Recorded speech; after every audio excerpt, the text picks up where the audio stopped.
Once again, welcome to our YouTube channel Shining Stars. Please subscribe our channel, press bell icon button, like and share our videos to your dears.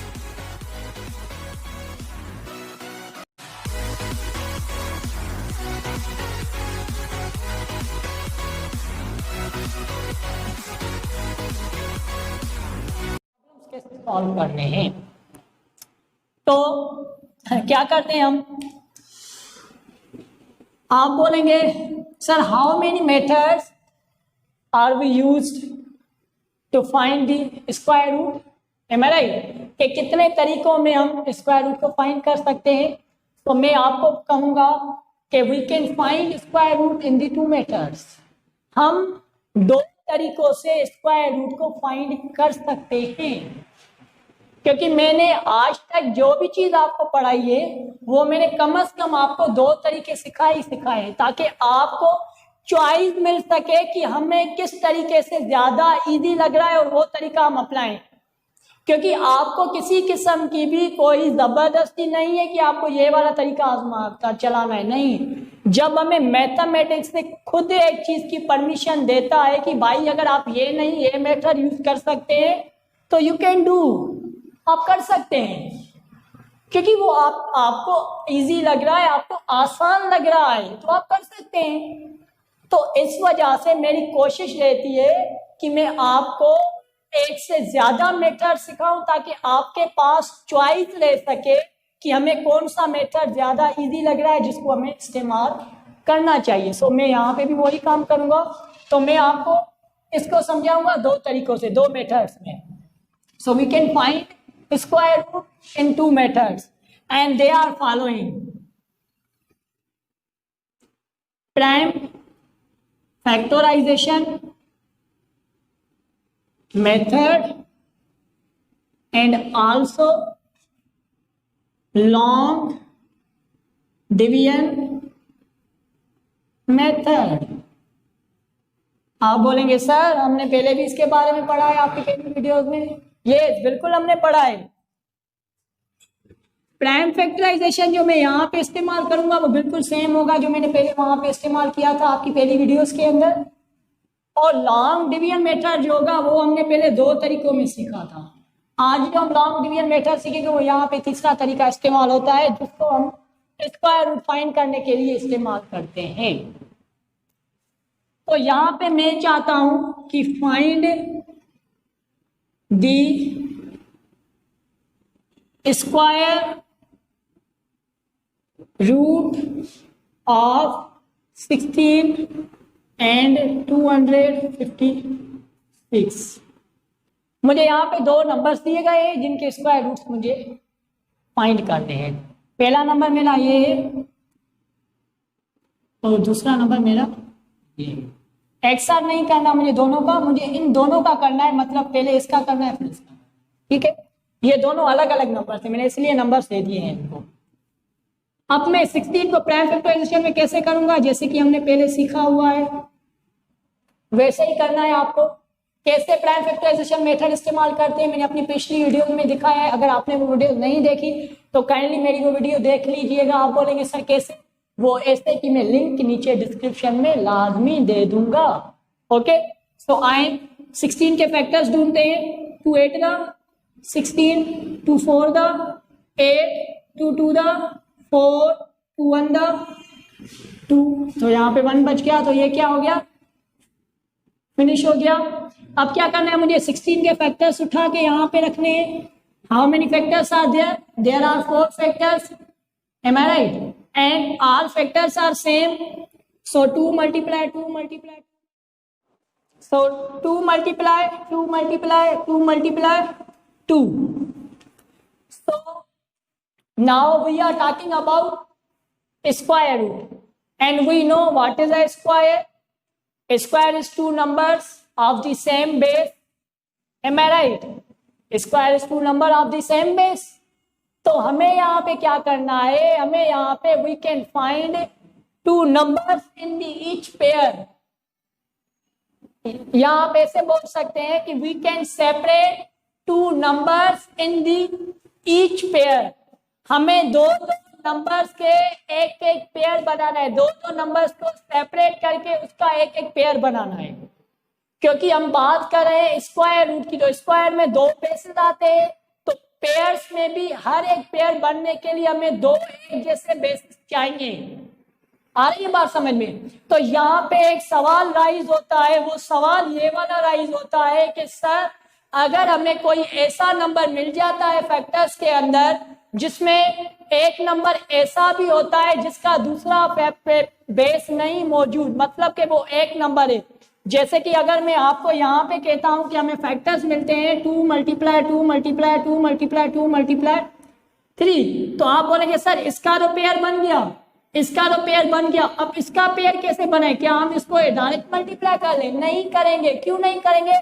क्योंकि जब आपको किसी number के pairs complete नहीं मिल रहे, कोई भी एक नंबर ऐसा है जो पेयर नहीं बन रहा, तो वो समझे कि उस नंबर का प्राइम फैक्टर, उस नंबर का स्क्वायर रूट नहीं मिल सकता।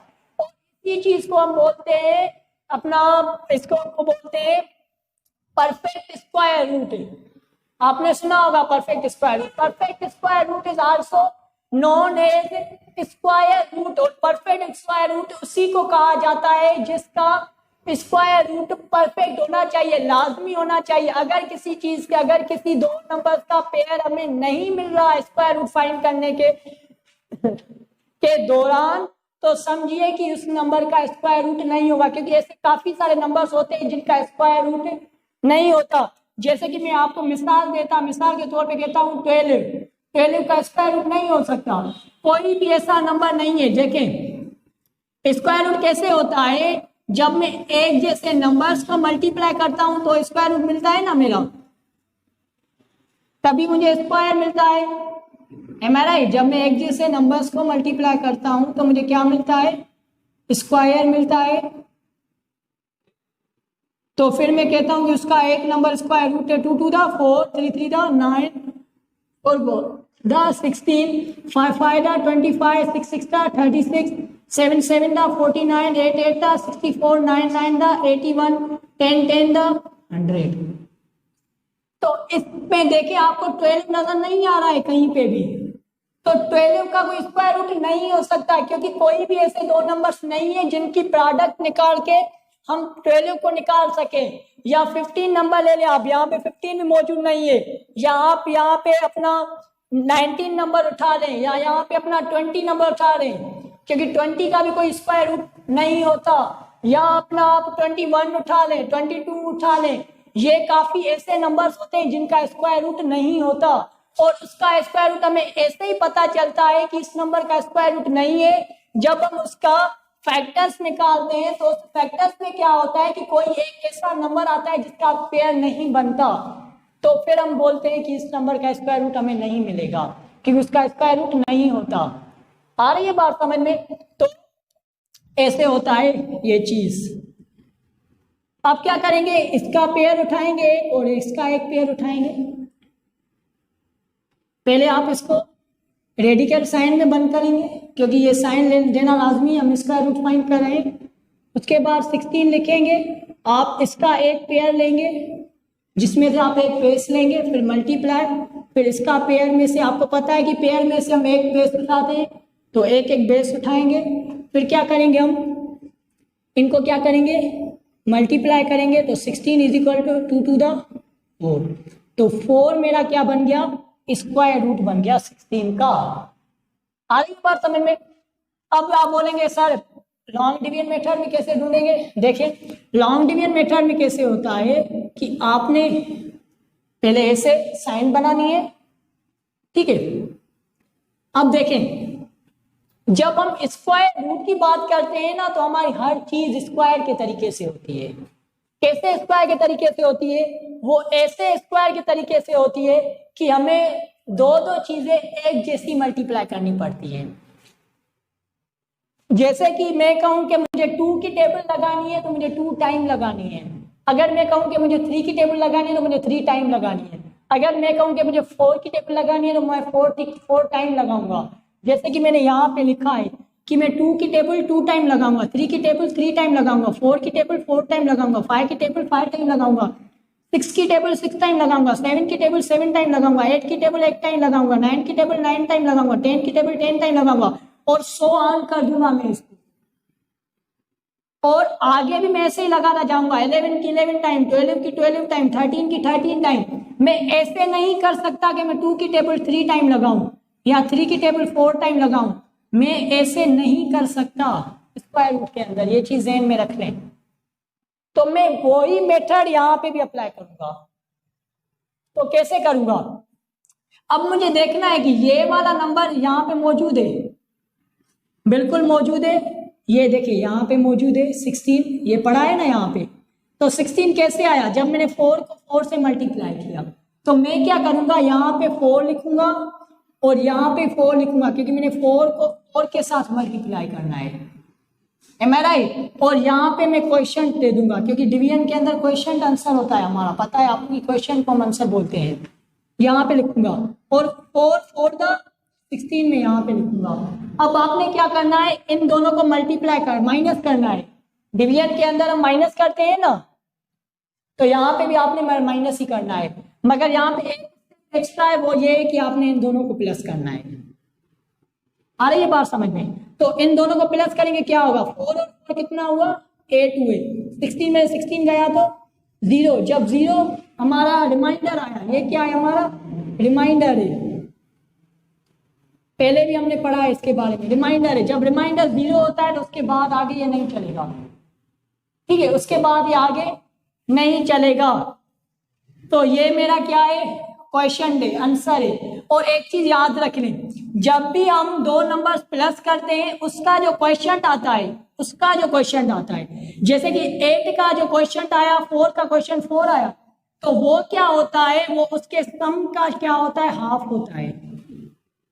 ये वाला इसके सम का हाफ होगा हमेशा। आ रही है बात समझ में? ऐसे ही चलता जाता है, जब हम आंसर निकालते हैं वो आखिरी वाले सम का हाफ ही होता है। और ये चीज आप कह सकते हैं, जब आपका ऐसा होगा ना, तो आप समझ लीजिएगा कि आपने सही डिवीजन मेथड इस्तेमाल किए। अगर आपका ये वाला इसका हाफ नहीं होगा, तो फिर आप ये समझिए कि वो आपका आंसर सही नहीं है, मतलब कि आपने कोई ना कोई मिस्टेक कर दी है। क्योंकि ऐसा कभी भी नहीं होता कि अगर आपने ठीक से यूज किया है और आपका ये वाला क्वेश्चन आपका सम के क्या आया हो, हाफ नहीं आया हो, तो आप समझिएगा कि आपने गलत आंसर निकाला है, आपने डिवीजन गलत कर दिए। हमेशा होगा ये सब, माइंड में रख लें आप, ठीक है। इसको हम सम बोलते हैं, क्योंकि प्लस को सम बोला जाता है, plus is equal to sum. Mathematics के अंदर प्लस को सम कहा जाता है, ठीक है, प्लस को सम भी कहा जाता है एडिशन के साथ साथ। तो हमारा यहाँ पे क्या मिला, मुझे यहाँ पे मिला स्क्वायर रूट, क्या मिला मुझे, 4। तो ये 4 और यहाँ भी 4, तो मैं बोल सकता हूँ कि 16 का मुझे प्राइम फैक्टराइजेशन मेथड में भी और लॉन्ग डिवीजन मेथड में मेरा आंसर क्या है, ठीक आया है, क्योंकि यहाँ पे भी 4 है और यहाँ पे भी 4 है। आई होप कि आपको ये वाला एग्जाम्पल अच्छे से समझ आ गया होगा। अब हम चलते हैं अपने दूसरे नंबर की तरफ, जो हमें दिया गया है 256।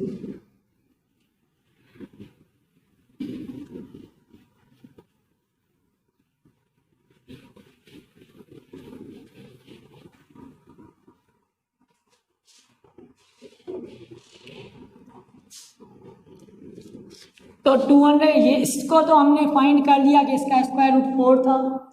अब हमें करना है इसको फाइंड, ठीक है। तो 256 आप ले लें, इसके फैक्टर्स निकालें, 2 1 दा 2, 2 2 दा 4, 2 8 दा 16। यहाँ पे मैं आपको एक ट्रिक बता देता हूँ प्राइम फैक्टराइजेशन के अंदर, कि मैथमेटिक्स के अंदर ट्रिक्स काफ़ी ज़्यादा होती हैं, जो मैथमेटिक्स को काफ़ी ईजी बना देती हैं।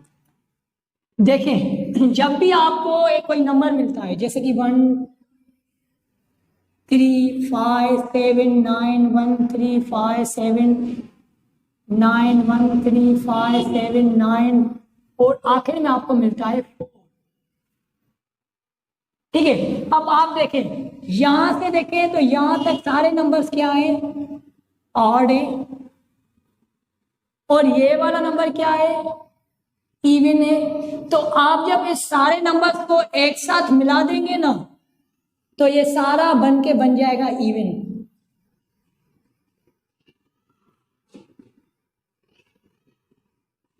आ रही है बात समझ में? जब आप इन सारे नंबर्स को एक साथ मिला देंगे ना तो ये सारा आपका इवन बन जाएगा।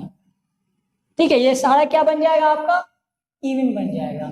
वैसे ही अगर आप बोले 2 4 6 8 2 4 6 8 2 4 6 8 और 3, तो यहां से यहां तक आपके सारे क्या है? इवन है। मगर ये वाला आपका ऑड है। जब आप इन सारों को एक साथ मिला देंगे ना तो ये सारा बन जाएगा आपका इवन, सॉरी ऑड। मतलब कि आपको जब क्वांटिटी देखनी है ना कि ये नंबर इवन है या ऑड है, तो आप उसका आखिरी वाला नंबर देखते हैं कि वो इवन है तो वो सारी क्या होगी? क्वांटिटी इवन होगी। अगर आखिरी वाला ऑड है तो वो सारी क्वांटिटी क्या बन जाएगी? ऑड बन जाएगा। अब आप बोलेंगे सर ये चीज क्यों बता रहे? ये चीज इसलिए बता रहा हूं कि जब भी जिस नंबर का आखिरी नंबर इवन होता है ना उस पर 2 की टेबल जाती है, ये माइंड में रख लें। जैसे कि यहाँ पे 6 है ना, तो मैंने सोचा नहीं, मैंने डायरेक्ट 2 को नंबर लगा दिया क्योंकि मुझे पता था कि इस पे 2 की टेबल जाएगी सारे नंबर पे, क्योंकि आखिर में 6 है, मेरा इवन नंबर है। आ रही बात? बीच में ऑड था मगर फिर भी मुझे पता था कि इवन लास्ट में इवन है तो इस पे 2 की टेबल जाएगी।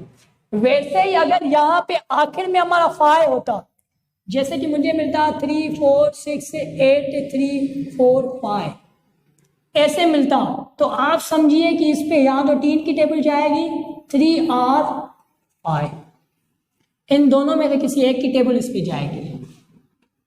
तो ये कुछ ट्रिक्स होती हैं प्राइम फैक्टराइजेशन की कि आखिर में अगर इवन हो आपका तो आपकी 2 की टेबल जरूर जाएगी, अगर आखिर में 5 हो आपका तो आपकी 3 की या 5 की टेबल लाजमी जाएगी। ठीक है, तो यहाँ पे 6 से 2 की टेबल जा रही थी, 2 1 2 2 2 4 5 में से 4 गया, एक बचा, एक दे दिया मैंने इसको, तो 2 8 16। अब मैं क्या करूंगा? इसको और करूंगा, 2 6 12 2 4 8 इवन था तो मैंने फिर से 2 की टेबल लगाई। अब भी मेरा इवन है तो मैं 2 की टेबल लगाऊंगा, जाएगी 2 3 6 2 2 4। अब भी मेरा इवन है तो फिर भी 2 की टेबल जाएगी, मुझे पता है, 2 1 2 3 में से 2 गए तो एक बचा, एक का इसके ऊपर 12 बन गया, 2 6 12। अब भी मेरा इवन है तो फिर भी 2 की टेबल जाएगी, 2 8 16। अब भी मेरा इवन है, अब भी 2 की टेबल जाएगी, 2 4 8, स्टिल इवन नंबर, तो फिर भी मेरी 2 की टेबल जाएगी, 2 2 4। अभी भी मेरा 2 इवन है तो फिर से 2 की टेबल जाएगी, 2 1 2। देखें सारे जितने भी इवन नंबर्स थे सब पे 2 की टेबल गई है। आ रही है बात समझ में? तो अभी आपने क्या करना है? अभी आपने इनके पेयर्स उठाने हैं। 256 के आप पेयर्स उठा ले।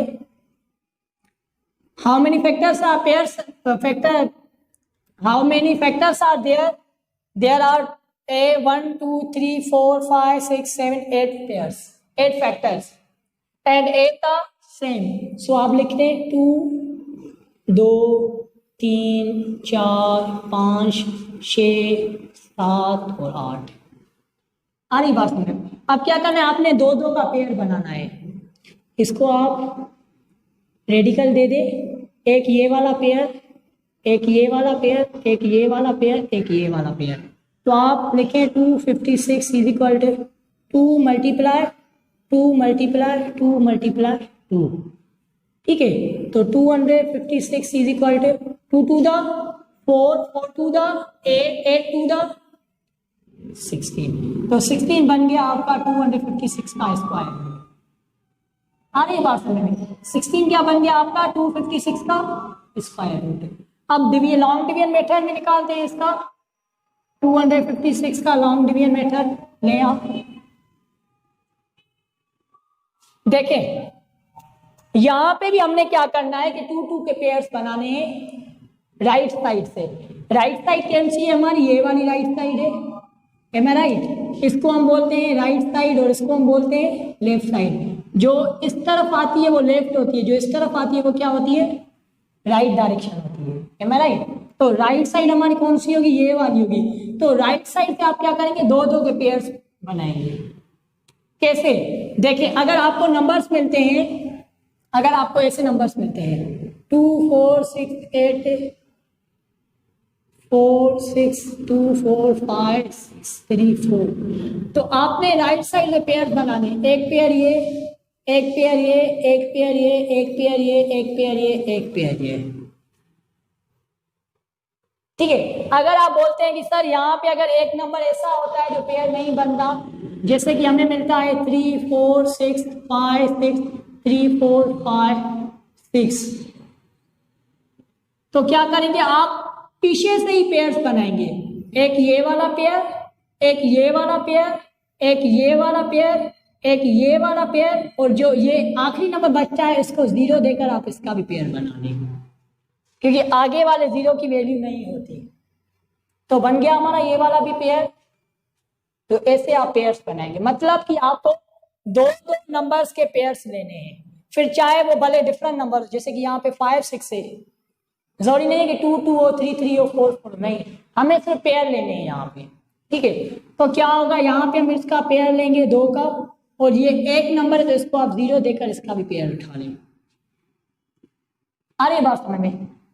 अब आपने क्या करना है, अब आपने पहले इस नंबर पे डिवाइड करना है, क्योंकि हमें पता है ना जब हम डिवीजन मेथड इस्तेमाल डिवीजन करते हैं, जब हम इजी डिवीजन भी करते हैं, तो इजी डिवीजन के अंदर भी हम क्या करते हैं कि हम पहले एक एक नंबर्स का लेते हैं, एम आई राइट? तो यहाँ पे क्या होता है, यहाँ पे एक एक पेयर का डिवीजन होता है। मेरी बात समझिएगा, किसका? एक एक पेयर का डिवीजन होता है।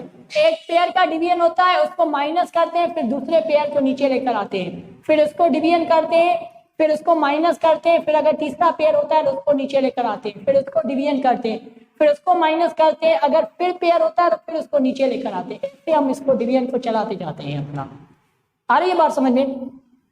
तो यहाँ पे आपने करना क्या है, वही करना है, 1 1 the 1 2 2 the 4 3 3 the 9 4 4 the 16 5 5 the 25 6 6 the 36 7 7 the 49 8 8 the 56 sorry 64 9 9 the 81 10 10 the 100। ठीक है। अब देखिए यहाँ पे, अब मुझे डिवीजन के अंदर आपको ये भी मालूम होगा कि डिवीजन के अंदर हम ऐसा करते हैं, यहाँ तो टेबल पूरी जानी चाहिए, यहाँ तो उससे कम जानी चाहिए, ज्यादा नहीं जानी चाहिए। तो ऐसा कोई भी नंबर यहाँ पे है जिन दो नंबर्स को हम मल्टीप्लाई करें तो हमें 2 आए, तो आप बोलेंगे सर ऐसा कोई भी नंबर नहीं है। नहीं है तो फिर आपको लाजमी क्या करना है, ऐसा नंबर लगाना है जो इसके छोटा हो। तो वो कौन सा है, इससे छोटा वाला नंबर यहाँ पे कौन सा है, 1 है। तो 1 कैसे मिलता है, जब मैं 1 को 1 से मल्टीप्लाई करूंगा तो मुझे 1 मिलेगा। तो मैं क्या करूंगा, वैसे ही करूंगा, 1 को 1 से मल्टीप्लाई करूंगा तो मुझे 1 मिलेगा। अब मुझे क्या करना है, जैसे मैंने पहले किया था कि इनको प्लस करना है, इनको माइनस करना है। तो 1 और 1 2 हो गया मेरा। ठीक है। और 2 में से जब मेरा 1 जाएगा तो क्या बचेगा, 1 बचेगा। M I right? मेरा क्या बचेगा, 1 बचेगा। अब यहाँ पे भी देखिए, जैसे मैंने आपको पहले बोला था कि क्वेश्चन पे अपने सम का, ये क्वेश्चन किसका है, इस वाले सम का है, और ये सम किसका है, इसका है। M I right? तो ये जो क्वेश्चन मिला वो इसके सम का, इस क्वेश्चन के सम का हाफ होगा। यहाँ पे वैसा ही काम है, ये 1 क्या है, 2 का हाफ है। तो मतलब कि हमने ठीक से टेबल लगाई है। ठीक है। अब आपने क्या करना है, ये वाला पेयर आपको यहां से लेकर यहां पे रखना है, 56। तो क्या बन गया यहाँ पे हमारा, 156 बन गया। ठीक है। अब आपने क्या करना है, अब आपने करना ये कि मैं आपको इजी वे समझा रहा हूं। यहाँ पे आप क्या कर ले, एक बॉक्स बना दे, यहाँ पे एक बॉक्स बना दे, यहाँ पे और एक बॉक्स बना दे यहाँ पे। तो आए आज हम एक गेम भी खेल लेते हैं। यहाँ पे थोड़ा आप अपनी लाइफ में थोड़ा पीछे जाएं, थोड़ा सा पीछे चले जाएं। जब हम बचपन में मैथमेटिक्स पढ़ते थे तो याद थे आपको, इस तरीके से सम मिलते थे ना, इस तरीके के सम जो बॉक्स बने हुए होते थे, ऐसे हमको देते थे। 2 बॉक्स इज इक्वल टू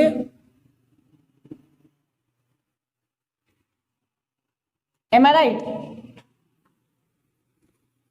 देखें इस तरह से मिलता था ना हमें, 2 मिलता था, यहाँ पे बॉक्स होता था, यहाँ पे भी बॉक्स होता था, यहाँ पे मल्टीप्लाई और यहाँ पे हमें प्रोडक्ट मिल रही होती थी।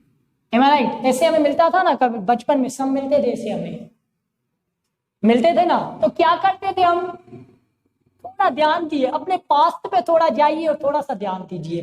तो हम यहाँ पे क्या करते थे, यहाँ पे करते ये थे, हमें टीचर जो समझाती थी कान को पकड़ के, हमारे कान को पकड़ के बोलती थी कि बच्चे आपने करना ये कि यहाँ पे भी ऐसा नंबर रखें, जो सेम वाला नंबर यहाँ पे भी रखें, ठीक है, और जब आप उस नंबर को इन दोनों से मल्टीप्लाई करें तो आपको ये वाला आंसर आए।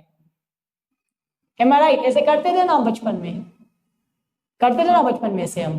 तो हम क्या करते थे, हम करते ये थे कि हम बॉक्सेस बनाना शुरू कर देते थे। M I right? हम लेते थे 2 2, यहाँ पे हम लेते थे 2 2, मल्टीप्लाई करते 2 2 4 2 2 4, आंसर सेम नहीं आता था तो इसको इरेज कर देते थे हम। फिर से क्या करते थे, 3 टाइम लगाते थे, 3 3 9, 3 2 6, फिर भी सेम नहीं आता था तो फिर हम क्या करते थे, फिर से इसको इरेज कर देते थे। फिर हम क्या करते थे, 4 की लगाते थे, 4 4 16, 6 यहाँ पे 1 ऊपर, 4 2 8 और 1 9, फिर भी हमारा सेम नहीं है तो फिर से क्या करते थे, इसको काट देते थे हम। फिर से हम लग लेते थे, 5 की टेबल लगाते थे, 5 5 25, 5 यहाँ पे 2 ऊपर, 5 2 10, 10 और 2 12, 125, फिर भी नहीं आया तो फिर से क्या करते थे, फिर से हम इसको इरेज कर देते थे। फिर से क्या करते थे, हम 2 को 6 टाइम लगा देते, 6 6 36, 6 यहाँ पे 3 ऊपर, 6 2 12 और 3 15, लग गया, लग गया, हमारी गेम क्या हो गई, सक्सेसफुल हो गई। बचपन में हम इसको गेम समझते थे, है ना, आज भी समझिए कि आप गेम खेल रहे हैं यहाँ पे। अब आप सोचेंगे कि हमने टीचर ने बचपन में ये चीज क्यों पढ़ाई थी, आज पता लग गया कि इस चीज का कितना अच्छा काम है। आ रही है ना बात समझ में, मजा आ गया ना। अब आपने क्या करना है, अब आपने करना ये कि ये वाला 6 आप उठा के रख दे इस वाले बॉक्स में, ठीक है, ये वाला 6 आप यहां से उठा के रख लें अपने इस वाले बॉक्स में, और आप इसको यहां से उठा के आप रख लें यहाँ पे, और इसको आप यहां से उठा के रख लें यहाँ पे, और जब बॉक्स एक जैसे है तो ये यहाँ पे भी आएगा, एम आई राइट? और यहाँ पे क्या आएगा, जो हमें प्रोडक्ट मिली है, क्या मिली है, 156 हो गया, बस इतना सा था। अब आपने क्या करना है, एक लाइन देनी है, ठीक है, अब आपने इनको प्लस करना है और इनको माइनस करना है। तो 156 में 156 गए तो 0 बचे, 6 और 6 12, 2 यहाँ पे 1 ऊपर, 6 और 6 और 6 12, 2 यहाँ पे 1 ऊपर, 2 और 1 3 हो गए, 32। यहाँ पे हमारा रिमाइंडर क्या आ गया, 0 आ गया, मतलब कि हमारा काम फिनिश हो गया। हाँ, काम चल सकता रहा तब जब यहाँ पे हमारा कोई और पेयर भी होता। ये वाला भी डन हो गया, ये वाला भी डन हो गया, मतलब कि हमारा सम फिनिश हो गया यहाँ पे, क्योंकि नंबर्स फिनिश हो गए। अगर आपके यहाँ पे पेयर्स होते, अगर यहाँ पे एक पेयर और भी होता तो आप उसको यहाँ नीचे लेकर आते, फिर आप क्या करते, फिर आप ये 32 यहाँ से उठा के यहाँ पे लिख देते और एक बॉक्स यहाँ पे बना देते, एक बॉक्स यहाँ पे बना देते। फिर जैसे कि आप 2 की 2 टाइम टेबल लगाते तो आप ऐसे करते 2 2 4 2 4 2 3 6, फिर आप 3 3 4 4 ऐसे लगाते। आ रही है बात समझ में? वैसे ही काम चलता जैसे हमने यहाँ पे किया था, जैसे हमने बचपन में गेम खेली थी, टीचर खिलाती थी हमें गेम, खिलाती ना टीचर हमें गेम, वैसे ही गेम खेलनी थी हमें। तो यहाँ पे देखिए फिर से आपका ये वाला जो है इसका क्या है, हाफ है। आपका क्वेश्चन थे आपके सम का हाफ है, 16 का क्या है, हाफ है। तो फिर से क्या हो गया, हमारा हाफ हो गया। इट मीन्स कि हमने अभी तक अपना काम ठीक से किया है। तो मैं बोल सकता हूं कि ये वाला मेरा क्या है, क्वेश्चन मेरा आंसर है। तो देखें मैं यहाँ पे बोल सकता हूँ कि स्क्वायर रूट मेरा क्या है, क्योंकि मैं फाइंड वो कर रहा था, square root is equal to 16 तो यहाँ पे भी मेरा क्या था 16, तो मेरा आंसर क्या है, ठीक है। तो मैं बोल सकता हूँ कि 256 इज इक्वल टू 16 स्क्वायर, और ये इसका स्क्वायर। आ गई बात समझ में, आ गई बात समझ में। तो आई होप कि मैंने आपको काफी डीपली और काफी अच्छे से स्क्वायर रूट को समझाया है। क्यों अच्छे से स्क्वायर रूट को समझाया है, क्योंकि ये काफी इंपॉर्टेंट है, और मैंने इसलिए आपसे इतना दिमाग लगाया है ताकि आपको ठीक से बात समझ में आ जाए। अगर आपको फिर भी कोई बात समझ में नहीं आई तो काइंडली मुझसे सवाल कर लीजिएगा, और मेरे पेज को सब्सक्राइब लाजमी करिएगा, मेरे चैनल को प्लीज लाजमी करिएगा, सब्सक्राइब करिएगा ताकि मुझे सपोर्ट मिल सके, ताकि मुझे क्या मिल सके, सपोर्ट मिल सके। बेल आइकन को भी दबा दीजिएगा ताकि मेरी हर आने वाली वीडियो सबसे पहले आप तक पहुंच सके। लाइक भी करिएगा और शेयर भी करिएगा, और मुझे अपनी दुआओं में जरूर याद रखिएगा। इसके बाद हम चलेंगे अपने दूसरे टॉपिक क्यूब रूट की जानिब। Thank you so much.